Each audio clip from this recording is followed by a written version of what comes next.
I'd like to say thank you for joining us today for our end of internship presentation by Kate Arett.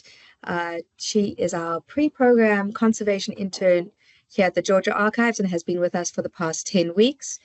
I'd also like to take this opportunity to thank the Friends of Georgia Archives and History for sponsoring this internship.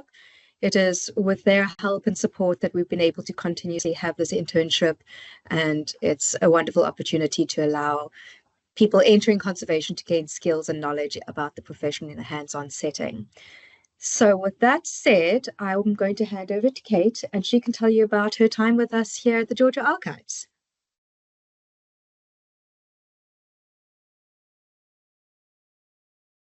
All right. Hello, everyone. My name is Kate Arett. As Sigourney said, I've been one of the pre-program conservation interns here for the past 10 weeks, and I wanted to go over the things I've learned, the things that I'd like to get to do in the future, and lots of all sorts of things in between.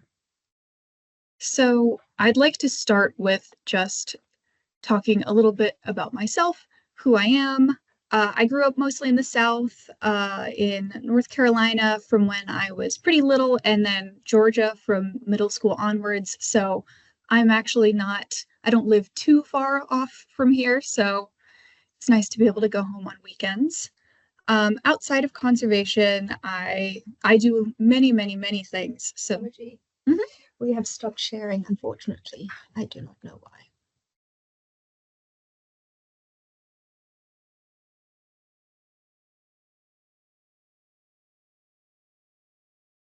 Should be good now. Okay. I do many things, but among the short list that I've included, knitting, sewing, horseback riding, flute, dance. I went to Oglethorpe University, which is in Brookhaven, and I studied with a major in art history and a double minor in chemistry and studio art, which obviously are both things that are very beneficial to going into conservation in the future. And I knew sort of in high school that I wanted to do conservation, but I wasn't entirely sure. When I was little, I had always wanted to do studio arts. That had always been the field I expected to go into, but I started getting more interest in doing something more academic, something that used my writing skills. And so I started looking at art history as something that could use that writing aspect, but also still maintain my passion for the arts. And I had a teacher in high school who always suggested that whenever we wrote anything, we use the lens of whatever we were most passionate about and incorporate that into our writing. And he always encouraged me to pursue art history. And by the end of high school, I was starting to look into actual jobs in art history besides just general studying. I knew I was passionate about chemistry. I took chemistry twice in high school, the second time just because I loved it and wanted to do it all over again. And in the process of researching careers in art history, I found conservation as a possible path. And I thought that sounded like a perfect way to combine my interests, but I wasn't exactly sure that was what I wanted to do yet. So when I started off, I was an art history major with no minor. And then in my very first semester in a curatorial practices class, my professor had told me that if I was interested in conservation, I would need to start enrolling in chemistry courses pretty much right away to get caught up with what was expected of me. And I did. I took general chemistry over the January term to get caught up, and then I was right back on track. And my sophomore year, in this picture, I was able to join a research group at my university and present about, this presentation was phosphorus-based ligand synthesis. So I had a good amount of lab experience, and that sort of prepared me for research in general and working more independently. Now, before I got here, I had some more experience in conservation internships. I completed a 30-hour paper conservation internship with the Atlanta Art Conservation Center. That was with Snow Fane. And we were working on an object from the Oglethorpe University Museum of Art, which was also where I worked on campus. We worked on this very large Japanese Edo period screen, which was beautiful, but had seen better days for sure. It had a lot of punctures, it had tears, it had water stains, all sorts of things. And I was able to work on that with Snow and then present that research as well at Oglethorpe's Liberal Arts and Sciences Symposium. So thankfully, I have a little bit of experience in presenting what I've learned. Now, going into this internship, I had a couple goals compared to what I had done at the AACC. I wanted to do more routine paper treatment processes because what I had worked on at the AACC was sort of unusual. It was such a large object and it was in good condition from the back, so any repairs we made had to be done from the front, which is obviously more difficult and not typical for most paper conservation. And much of what we were doing was just repairing the hinges and not necessarily working with paper the way most paper conservators would, where you're handling a lot of documents, a lot of more flat objects. So I wanted to get more experience with things like tape removal and tear repairs before deciding on if paper conservation was the field of conservation I wanted to go into. I also knew I wanted to get some experience bookbinding. I knew this would be a good place to do that, and it was something I had always considered one of the more exciting parts of paper conservation. I know it can be sort of interdisciplinary with, leather, all sorts of like metal aspects that they put on old books, and I wanted to see if I could at least begin the process of learning some things about bookbinding. I also wanted to work more independently. Much of what I did with Snow was essentially a treatment plan that she had already decided on, and I was following instructions. So I did not necessarily have input on what we did with the piece. It was just, here's how to do the treatment.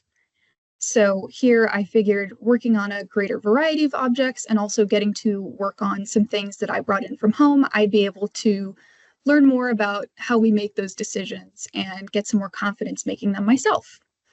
And I also really enjoyed the opportunity to do things the wrong way, to take some old scrap paper and old books and tear them up, see what happens, try fixing things without all the tools we normally use, try to do things quickly instead of taking your time and see exactly what goes wrong and why the things we do are so important and why we need to have that focus and attention to detail with what we do.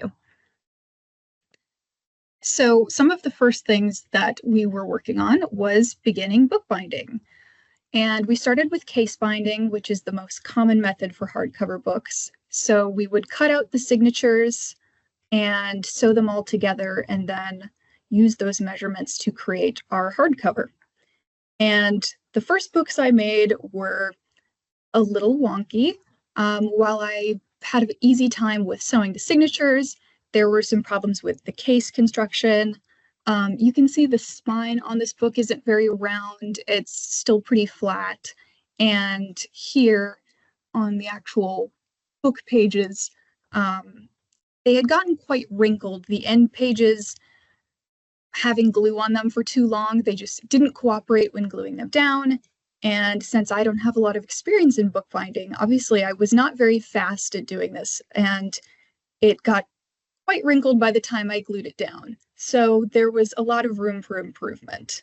There were also some steps that I missed. The first couple books I had did not have any mull or cambric fabric along the spine, so they're definitely not as strong as some of the later books I made. And here are some of the future books. This is one of the last ones that I made here. They had much rounder spines that fit a lot nicer into the case, much smoother end leaves, no more wrinkling and sort of bulging in the boards. And I was also able to do more ornate decorative covers than just covering the entire thing with book cloth. I did almost all of my books with quarter binding, which is this system here where about a quarter of the book along the spine is covered with book cloth, and then the rest is done with paper. And I actually found that this was a great way to use the decorative paper I had, which was not in large enough sheets to cover most book covers in their entirety. But if I did quarter binding, I could cut the sheets in half and only have to cover, a smaller piece of the book. And that was a lot more economical for what I had on hand. And I also found that it was just a nice aesthetic touch to a lot of the books I made. So moving on from case binding, I also started looking into Coptic binding as another fairly common option for binding books. For the first one I did, I wanted to do something very simple and not get too detailed, and it turned out very nice. And part of why I wanted to do Coptic binding was because it can lay flat nicely, so I chose this paper to be more of a sketchbook quality paper and something I could do watercolors or sketches in. And I then realized I didn't like what a lot of Coptic tutorials tell you to do, which is bind the covers with the book, that when you're punching the holes through all of the signatures, you're also going to include the covers, and they're going to be bound all together. I didn't want to do that. I wanted to wait until I had sewn the entire thing together and then do the cover. But I also wasn't sure if I wanted to completely cover up the Coptic spine, because I think it's a little bit interesting to look at. And so I started looking into other binding options, and I found Swiss binding, where you still create a hard cover that has a front and a back and a spine, but the text block itself is actually only attached to the book cover by the very back page. So you can still see the spine and the book will lay flat, but you can adjust it to whatever your finished measurements are after you're sewing, and you don't have to worry about trying to do the spine as you're doing the rest of the book. Now, there were some issues in the first attempts with the Swiss binding. In the first version, I left a 3mm gap between the cardboard for the spine and the cardboard for the covers, because I felt that without a rounded spine, they probably wouldn't need as much room as I would normally leave when making a cover. But when I actually finished the book and had adhered all of the extra paper and things to it, it didn't close very well. So in the future, I had to go back to the 5mm that I would normally leave between those. I also had trouble gluing the backing paper down. Normally, when we're doing the case binding, the paper we glue down are the end leaves that are just attached to the text block themselves. But for Swiss binding, you glue down a sheet of paper separately to cover all of the inside of the book. And the first versions that I made, I wasn't careful enough about making sure that I had laid the paper down smoothly and evenly. And so when I went to sort of score it into the cracks in between the cover and the spine, I hadn't planned on having extra paper there. And so they didn't fit well. A lot of them tore or bent or folded in a way that was just not ideal. And by the end, with this being one of my last covers, I was able to get it much more smoothly and know to be careful about actually touching anything until I had fully smoothed it all out and scored first.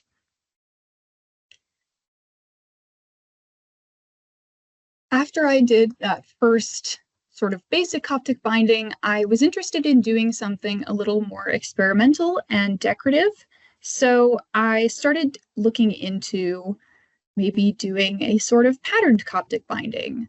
I didn't see any examples online, but I did see people saying that it was theoretically possible, and I decided I would figure it out myself. So I set up a grid based on the number of signatures and then the length by centimeters. And then I would plan out the pattern on this sort of dot grid. I knew I would have to have stitches going along the lengths of the book just to hold it together. And then in the middle, I could sort of do whatever I wanted, make something symmetrical as long as the stitches were at least a centimeter apart, or not more than a centimeter apart, so that I wasn't putting too much strain on any of the thread. So I had all of these planned, and I was able to visualize them by drawing the stitches and compressing them to see what they would look like as an actual spine. So some of the designs I felt like read nicely and still were visually interesting. Some of them seemed like they had a little too much going on, or they weren't as interesting as I had anticipated. So I finally picked a few that I liked the look of and decided to start binding. This was my first attempt, and while it did work, it was certainly bound and it wasn't too difficult to actually go in and punch all of the holes in each signature one by one. I felt like it was done too loose. It didn't hold together as tightly as my first attempt with Coptic. The pages slid around on top of each other, and there was so much thread and bulk near the spine that the entire book had probably about 3 inches at least of width on the spine versus only an inch near the end by the actual pages. So a very, very strong slope to the book that I wasn't really a fan of. I considered just dealing with it. I actually made a cover for this version of the book, and then as I was trying to use it as a lay flat book, I found that with how loosely it was bound, it just wasn't comfortable. The pages weren't really sitting next to each other. They slid around too much. And so I decided to undo the entire book and start over. I had to redo all of my end pages, take them off, cut new ones. But I ended up splitting the books in half, basically. So to get rid of a lot of that bulk, or at least make the bulk less drastic compared to the rest of the book, I just had fewer signatures in each book. Now that meant the symmetrical patterns didn't work as well because they were only half of the symmetrical pattern, but I still feel like they turned out really nicely and I was still able to get some interesting designs, while also having a much more functional book than my first attempt. So this was another Swiss binding that I did, but this time with the decorative Coptic, since I knew I wanted to show that off. And I wouldn't recommend having to take apart an entire book and cut each thread one by one. It was very tedious, but I'm glad I did. I got much better results and I definitely learned from my mistake.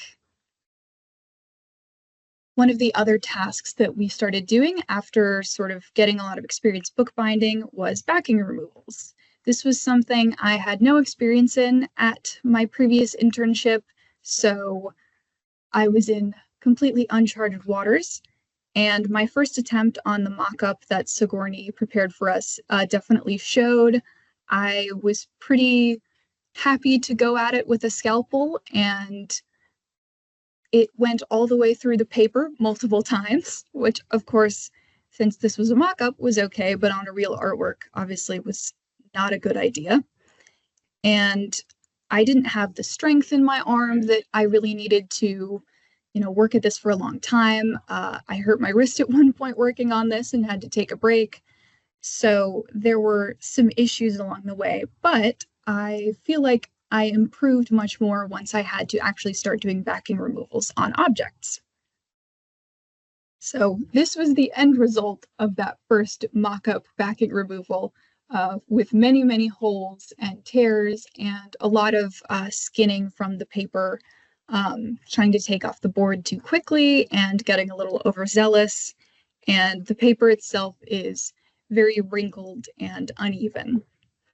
So I like to work fast in many facets of my life, and while this can be nice and efficient, in conservation, it's not always the best idea to work as quickly as possible, and this task especially made me stop and slow down when doing a lot of the various things I was learning here, because I could see firsthand how much rushing through the process could damage an artwork. And also, I felt like I learned much more when I took the time to understand what I was doing and work more slowly. We also started looking into tape removal. So this was kind of the beginning of um, moving from making an object to repairing an object. So books we were creating from scratch, we weren't necessarily repairing books yet. And this was the start of taking an object that already existed, messing it up, and then trying to fix it again. So we started with mockups, and the further we went, the more I saw why we needed all of the tools. Some of the first mockups we had were on smooth paper, like the Permalife paper or stationery paper, and the new tape on those was pretty easy to remove. You could peel it off without adding any heat or even taking your time too much, and there wasn't any visible damage to the paper underneath. But once I started working the tape off of blotting paper, I could see how much heat made a difference. And I started using heat for all of my tape removals, even if they were on smoother, more cooperative paper, because it made the process much easier and overall much safer for the object. On these old book pages, that became even more important because unlike all of the blank paper I had been working off of, these really showed if you skinned some of the layer of paper off. And I had a lot of pages that lost a lot of their text in my first attempts. I also ended up using solvents for the first time here. I hadn't used any at my previous internship since a lot of the pigment on the artwork was friable.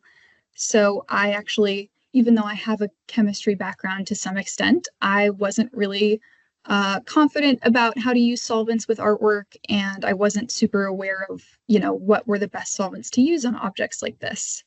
But when it came to removing adhesive residue on the practice book I had made, it became pretty essential.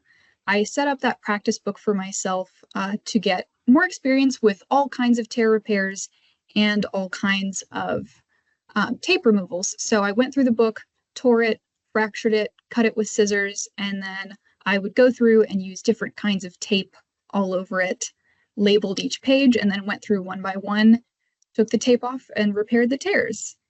And I found that with that old book, I started to have a much harder time removing the adhesive with just the crepe eraser and heat, which is what I had been doing. And I started using acetone on the adhesive before I went in with heat, and that helped a lot. Most of the tapes that I had for my practice book were rubber-based, so it was necessary for almost all of the pages that I did to be treated with acetone first. It didn't appear to affect the paper too much, but I would always rather try with heat alone before starting with solvents on any artwork. And thankfully, the few acrylic-based tapes that I used didn't need the extra step. So by the end of it, it was going a little bit faster. Here are some of the pages from that practice book. The first one on the left is my very first go at tape removal and mending. And as you can see, there is a lot of text missing, a lot of smudging, a lot of just not ideal treatment at all. That page isn't really legible. If you were trying to preserve the information there, you probably wouldn't be able to. And this page on the right is one of the last ones I did, and the fading is very, very slightly noticeable on a couple of the words that had tape on them, but otherwise it's a much better result than my first attempts. So getting to knuckle down and just do a lot of rote practice with tear repairs and tape removal here was very beneficial.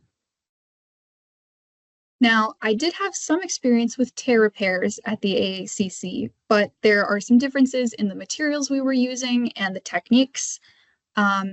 At the Atlanta Art Conservation Center, I was working on fairly thick paper on the screen. And so the Japanese tissue we used for repairs was also quite thick to support that paper and, sort of go along with the material that was already there. And the artwork, as I mentioned before, was only accessible from the front. So any repair we made had to be done from the front. We had to tone any paper we used before since we knew it would be visible, and our tear repairs had to be very discreet and intended to match with the lines of the artwork so as not to be too obvious. I had never used remoistenable tissue before, or honestly even heard of remoistenable tissue before I came here, but I found that very quickly it became the quickest way to fix most of the tears, especially on objects like the maps that we eventually worked on.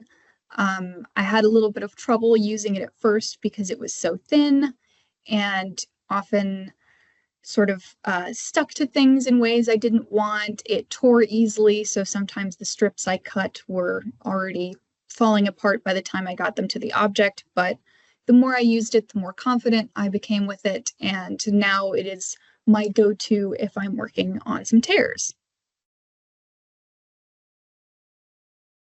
Now, for books, I brought in a handful of books from home to repair, and this was the first one that had been loved dearly since I was a small child. And the spine was separating from the rest of the book. The whole text block was sort of loose. If you held the book up by its cover, it would just shake around. So I asked Sigourney what the best idea was to fix it, and she suggested a spine reback. So that's what I did. This photo, I had already started the process, but that meant cutting off the spine and a little bit of the book around it and removing that, taking all of the excess cardboard that was stuck to that spine, and then creating a new spine. And in this paper, or in this picture, I had also already reattached the end bands that came with the book, as they thankfully were in good condition. I scraped the rest of the cardboard from the paper spine to get it ready to have a new spine attached. I cut a new board based on the measurements we took, and then attached that new spine to some black book cloth. I chose to do book cloth for this book because I knew it was something I would still be using quite often and would get tossed around a little bit, packed in bags, flipped through, and so I wanted something really strong to support it. And I also knew that because thankfully the book had a black cover, it would be pretty easy to get black book cloth and match it up fairly well. So once I had that new spine attached to the book cloth, I could tuck it underneath the rest of the cover material that I had peeled up previously and glue everything back down. I reattached that paper spine onto the new book cloth spine, and the book is ready to go back on my shelf. It looks pretty nice. I'm very happy with how it turned out, and it was exciting to get to work on an object that was mine and something a little more sentimental, and something where I was actually concerned about keeping it legible versus, feeling the freedom to mess it up. Two of the other books I brought in were my mom's books, and her main goal was for them to be readable again. So she didn't care too much about preserving what was already there, or in terms of like cover material, or, keeping them sort of authentic. She just wanted them to go back on her shelf. One had absolutely no hardcover at all, and the other one had its front cover very loosely attached. And both of them had end leaves that were falling off and very chewed up by the dog. I decided to remove the cover that remained and just sort of set that to the side for reference if I needed to look at it again for measurements, and then just create completely new covers for each book, because the text blocks themselves were actually in pretty okay condition. They were definitely intact. Nothing was falling off besides those end pages. So this was one of the books, Crunch Time. That's the cover that remained. You can see no spine at this point, but a lot of cardboard that I had to scrape off, a lot of chewing on the corners of the pages, but mostly salvageable. And then this was the other book. This one was in slightly worse condition. It's a lot more chewed up, especially on the top of the book, so it's not exactly the prettiest anymore, but the text was still intact for the most part, and I could do the same process of scraping off all the cardboard and getting ready to create a new cover. So this was after I had removed the end pages that were coming off and had prepared the spine to reattach new pieces to it.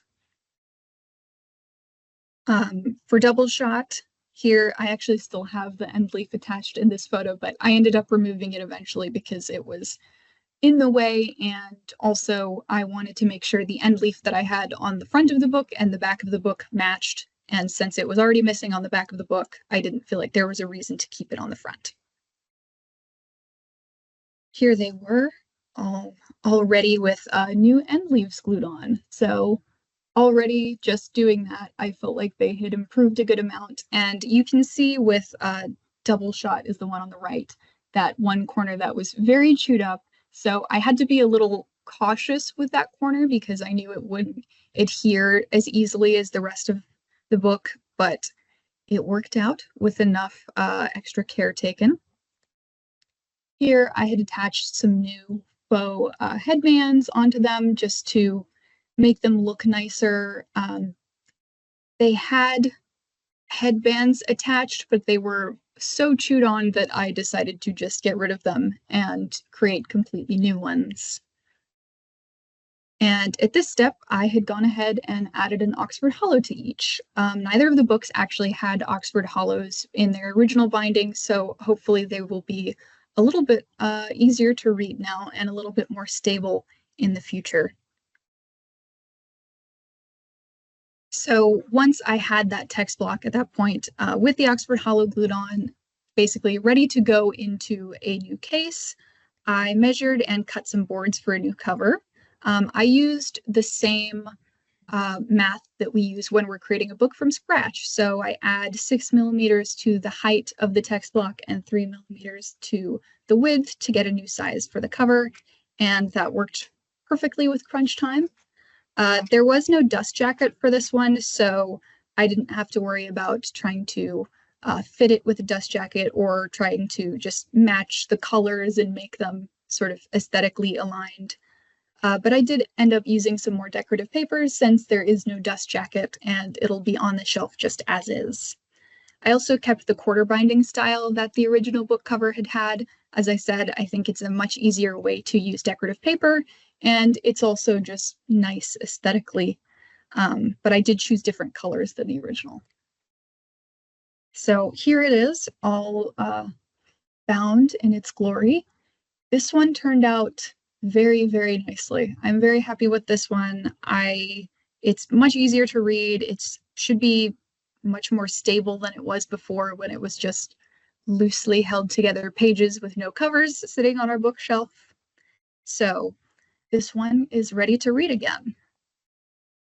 Now with double shot, I did have a dust jacket and I thought about if I wanted to repair the part that was torn, and I decided to do it at the very least just to see sort of what would happen if in the future I think that's a good idea, or if I felt like here it was more trouble than it was worth. So I found some paper that was a pretty similar thickness and texture to the original, and I put it on a light box and traced the tear on the dust jacket over that paper, and then cut it down to have pretty minimal overlap between the two papers, and then adhered it onto the old dust jacket. I cut down the whole thing to fit the right measurements, and then it was ready to go on the book. I also cut out boards for double shot, just like I explained with crunch time, adding a couple millimeters here and there for the text block and making sure it was all protected. And I chose colors for this cover that I thought would coordinate nicely with the dust jacket. But that dust jacket actually presented more problems. I had no original cover to measure for the dimensions of that book, so my measurements were just what I was used to with creating books from scratch. However, clearly the original book actually had a little bit of a smaller cover than that. And so when I tried fitting the dust jacket on, the cover was too big and it wouldn't fit anymore. And as I had only attached the book cloth and not the paper yet, I still had raw board showing, so I decided to trim the board down a little bit and get it to fit. And I cut the board down too much And once I had actually finished making the cover and tried putting the text block in, the text block was pretty much right exactly at the edge of the cover with no lip. Depending on how well it was sat in the cover, some of it even stuck out because the damage to the text block had actually made it a little bit crooked. So I waffled on whether or not to keep that cover and accept that it wouldn't fit very well, but I decided to just start over, make a new cover, and fix it because I didn't want to have one book that turned out really nicely and then one that only barely fit in the cover I had made for it.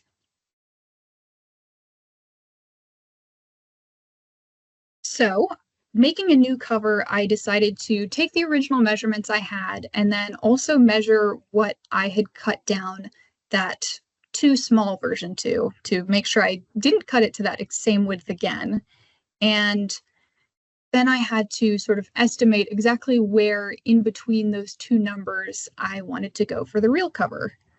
I figured I would just do about an average, but I leaned towards making the cover a little too wide because I knew I'd rather have the dust jacket fit a little tightly rather than having the text block risk being exposed. So my second attempt was much more successful. Thankfully, I was able to get the dust jacket to fit and the text block to fit. So that version is also ready to go back on the shelf and be read once again. And even though it had been chewed on quite significantly, all of the words are still there, so it can be read. The last book repair I had was the same process as my very first. It was a spine reback, but for this one, I had to do a little bit more work because I couldn't use book cloth for it.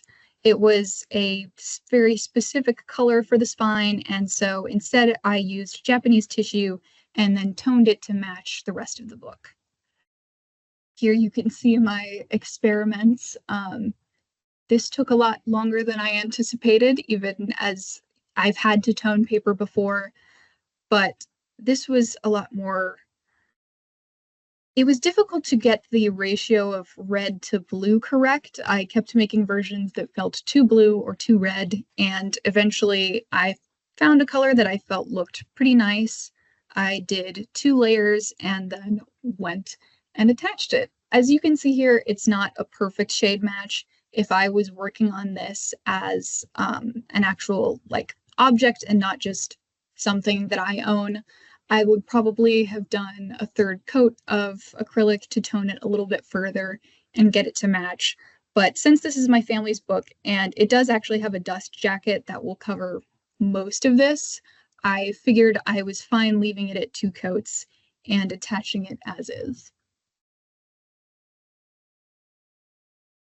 Now, I started on maps about 3 weeks ago, I would say. And these were kind of the first real project here where I wasn't working on mockups or just something that I owned where if I made a mistake, so what? It's mine. I can fix it. I can redo it. So that would need all of the skills I had learned previously, all of the tape removal, all of the tear repairs, and backing removal.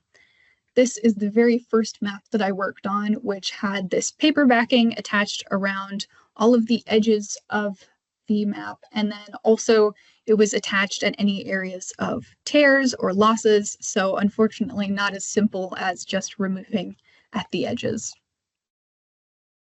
Thankfully, this backing removal went a lot more smoothly than my first attempt did, and I didn't have any issues with tearing the map or damaging it more than it had already been torn. And I started at the corner and kept moving through the entire piece. And this backing was actually in 2 sections, so I had to also be careful about where they attached because whoever had done this backing originally had also sort of added some adhesive around where the 2 pieces of paper were connected. So there were some areas where it was attached to the map where there wasn't actually any damage, but there was just extra glue, I suppose, to reinforce that area between the 2 backing papers. I started repairing all the tears once the backing was fully removed. I started in the center of the map, but the upper here, it's on the upper right corner was definitely the most difficult area to address. That section had completely separated from the rest of the map. In the process of working on it, it was already just barely connected when the backing was still on it, and in the process of taking it off, it just completely separated. So I wanted to save that sort of to the end of my working process because I was worried if I attached that entire segment too early, without taking care of some of the other big tears on the map, the tension might not be super even, it might not line up correctly, and would sort of tent a little in that area or bubble. And I wanted to avoid that and hopefully not have to do any humidifying to flatten anything out. So leaving that to the very end meant all of my easy tears in the beginning unfortunately did not get to be my last work on the map. I had to handle all of the very difficult things all the way at the end. Once the tears were mended, I could go ahead and encapsulate the map in a Mylar sleeve. We did create that with the ultrasonic welder, which I now feel pretty confident about using. I had never used the one at my old internship. So I'm glad I got to experience using it here and feel confident putting that on my resume in the future. We sealed 3 edges of that encapsulation, and then 1 edge is left open to sort of air out somewhat. And the next maps I was working on did not have any backings, but they did have a lot of tape on them. So this was my first time removing tape from a real object, and this was definitely more stressful because this was some actual historical tape in a way. All of the mock-ups, of course, were using freshly put on tape. It was, tape I had applied maybe a day or 2 before. So obviously it's going to behave a little bit differently than trying to remove tape from something that was actually put on possibly decades ago. When I took the first piece of tape off with the heat gun, I had it set to much too high a temperature, and I actually melted the tape, which I was not expecting, so it just sort of became a blob rather than coming off as a piece of tape. And I could tell that it burned the paper slightly because it got much darker in that area. So for the rest of the areas, I turned the temperature way down and didn't have any issues from that point on. From the back, you can see I also did an infill in one area. It's a little bit obvious because I did it at the area where I burnt it slightly.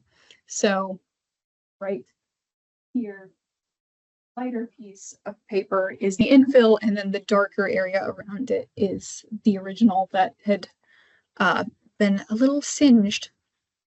So I did tone that paper to match the front, so it sticks out against the back, and unfortunately, I can't use it to do any infills on the other maps I have because it is toned to match the burnt area, so it's too dark for all of the other maps I have. But this one, as you can see in this picture with all the reflections, has also been encapsulated and is ready to go back into storage. And I've got another map that I'm working on right now that thankfully didn't have any tape, but it has a tear that went through almost the entire map, so just handling it was an issue, and that tear in particular, I had the most trouble with trying to line everything up correctly and keep the tension from getting too uneven. Some of my first sort of attempts at joining, I felt like sort of created that tenting that I didn't want, and so I had to go very slowly and work with smaller areas than I am typically accustomed to when I'm doing these tears to keep that map from fussing too much. Now, a project that I did that was sort of just a project for me is the manuscript I'm working on. So this summer I played a game called Pentiment, which is a narrative role-playing game from Obsidian Entertainment. It takes place in a small village in Bavaria from 1518 to 1543, and the protagonist is an artist who works at a scriptorium. So much of the game's art is inspired by illuminated manuscripts of this era, and many pieces of manuscripts, text, artwork are very important to the plot of the game. Recognizing the handwriting of specific scribes is essential to solving some of the mysteries, and I found it interesting the way the game puts the value of illuminated manuscripts into question. During this period of time, the scriptorium that the protagonist is working at is already one of the last of its kind, and printing is becoming increasingly common. 7 years later in the game, the scriptorium has already closed, and illuminated manuscripts are pretty much gone from production. The protagonist actually sacrifices his life to save as many of the manuscripts as he can from a burning library. So you sort of see this contrast between most people who recognize that printing is the future of books and is clearly a more efficient and in many ways much more accessible way for reading, as only the wealthy could afford these very ornate manuscripts. But there's also a group that is very attached to the artwork and the artistry, and feels like the effort that goes into these manuscripts is part of what makes them so valuable beyond just the scarcity. So all of that discussion of manuscripts and all of the different versions I had seen in the game sort of inspired me to try to make my own of some kind. I have no experience with calligraphy, and I would not say handwriting is a strength of mine, so this was definitely a challenge to start with.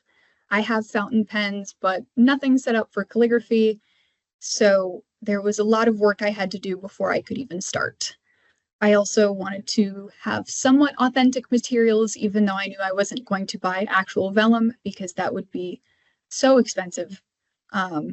And I found pergaminata parchment paper, which is a little expensive for paper, but certainly manageable.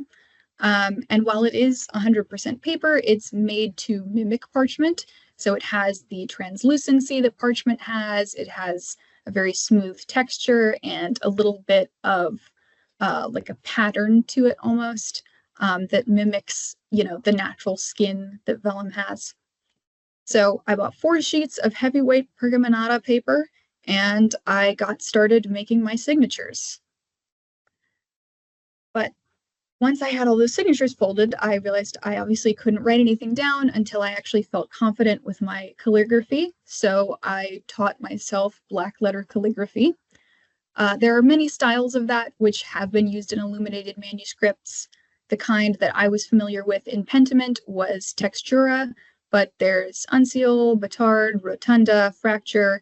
So I started with very basic Gothic lettering. The picture on the left is all of my very first attempts, the very beginning of me practicing.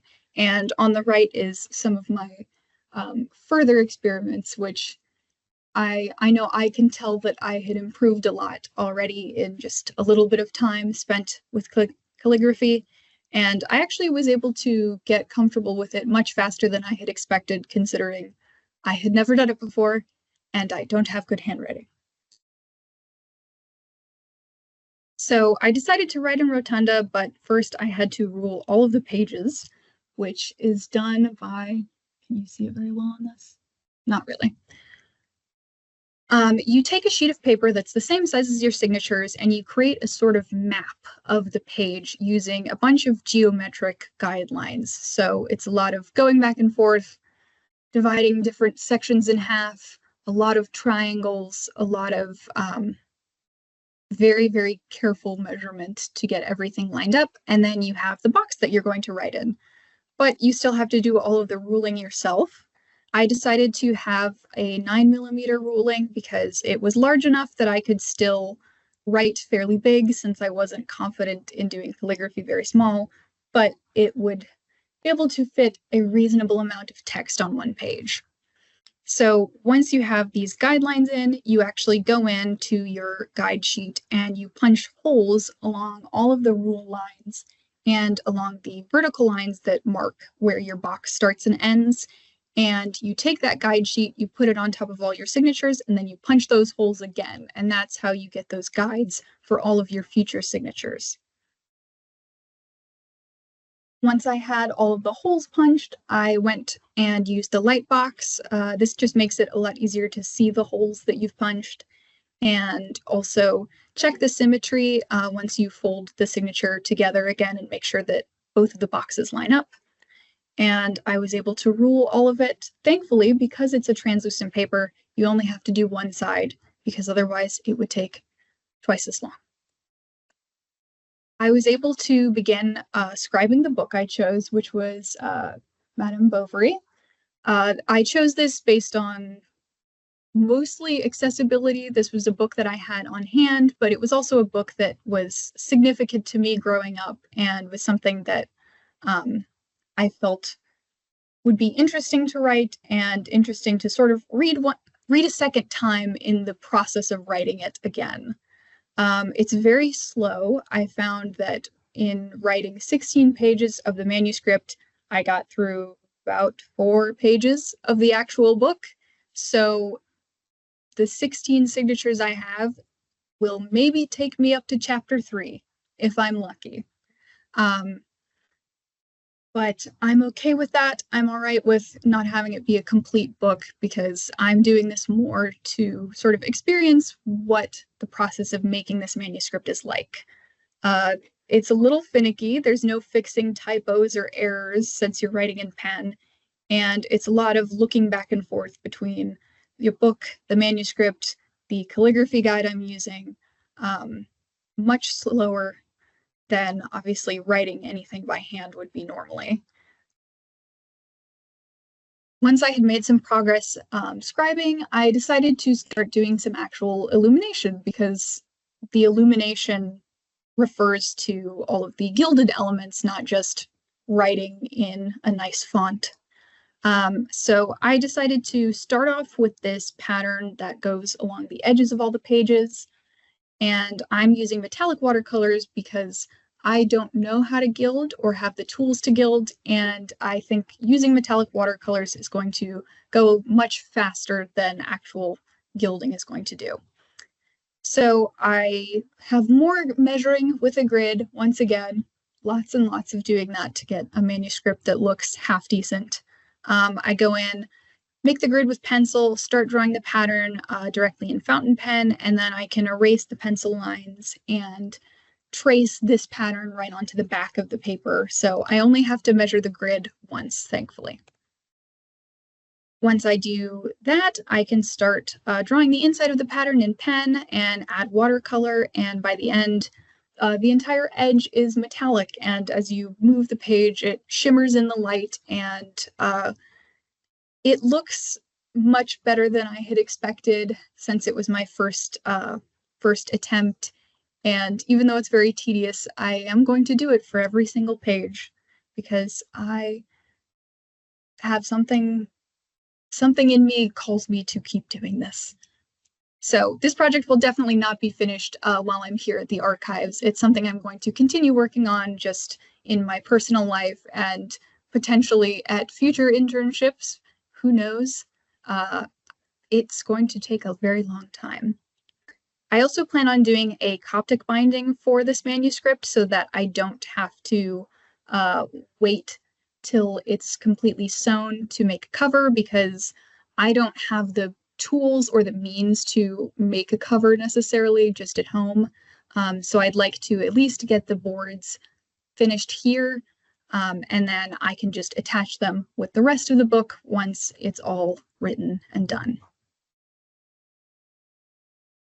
So now that I am really coming up on the very end of this internship, I'm excited to take a little bit of a break, but I will hopefully be right on to some more internships. I'm waiting to hear back about a paper conservation internship at Klondike Gold Rush National Historic Park. And I will also be completing an internship at the National Museum of the American Indian in New York City. So that will give me a lot more insight into some of the more museum elements of this field, because sometimes as conservators, you have to do a lot of extra jobs that aren't necessarily just conservation if you're working at a smaller institution. So I'm excited to go on to these opportunities, and I know I've learned so much here, and I'm really thankful to everyone who has helped me along the way. I wanted to thank Sigourney, Kayla, and Tracy for all of the help that they've provided. It's been so indispensable for everything here. And I'd like to thank all of you for watching today. And I'd like to thank FOGAH, of course, for funding the internship and allowing students like me and Melissa and all of the interns from previous years and hopefully future years to learn at the Georgia Archives. Thank you very much.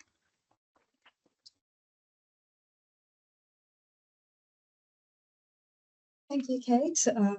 It's always fun seeing the presentations because of living through it, you don't realize just how much you cover in this period. And I'm really glad that you've been able to really take all the opportunities we could afford you and run with them. And I definitely want to see the finished result of your manuscript once you've finished. If anyone has any questions for Kate, I'm sure she'd be glad to answer them. Yeah. So at the beginning, you were talking about ways of like tearing apart books or objects, things like that, and then learning why we do the more slow conservation method rather than like quick, speedy, or not using the right tools.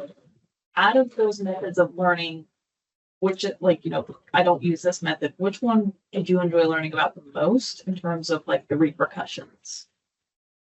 I think it would probably have to be some of the getting into some of the books of like books that were clearly not made like very well, ones that either had things missing like the Oxford Hollow that meant the spine cracked easily, or things that just weren't bound very well, so pages were falling out. Those are, because books are something that you're using and really should be such very functional objects. They're very clear examples of what not to do, because you can sort of immediately see the repercussions of skipping a step or working too quickly. Yes.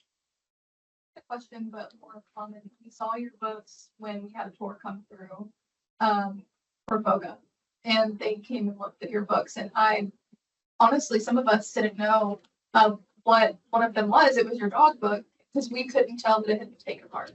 So we think you did. Thank you. But I'm gonna go ahead and cut out because but I was wondering. Oh, thank you.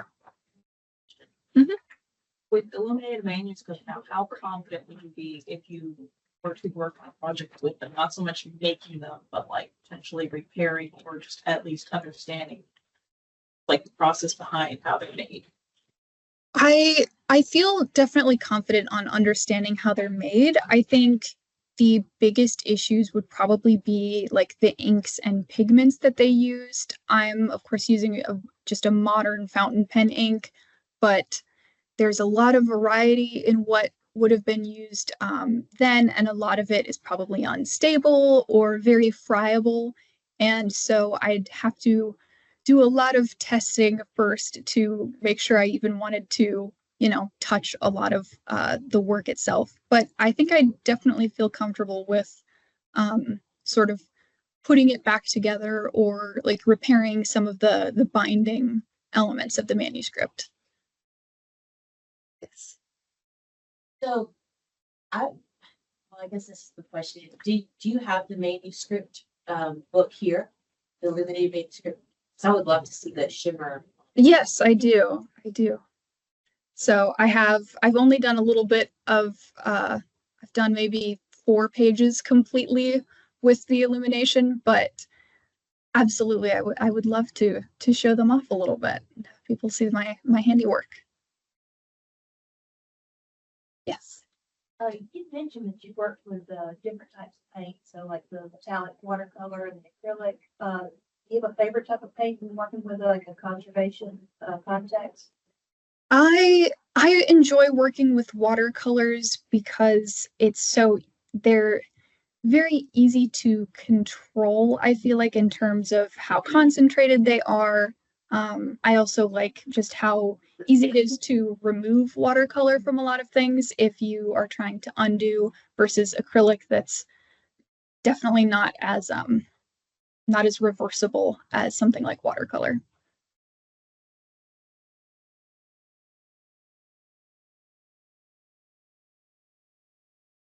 Well, I'd like to say thank you for everyone for taking the time to listen to Kate's presentation today.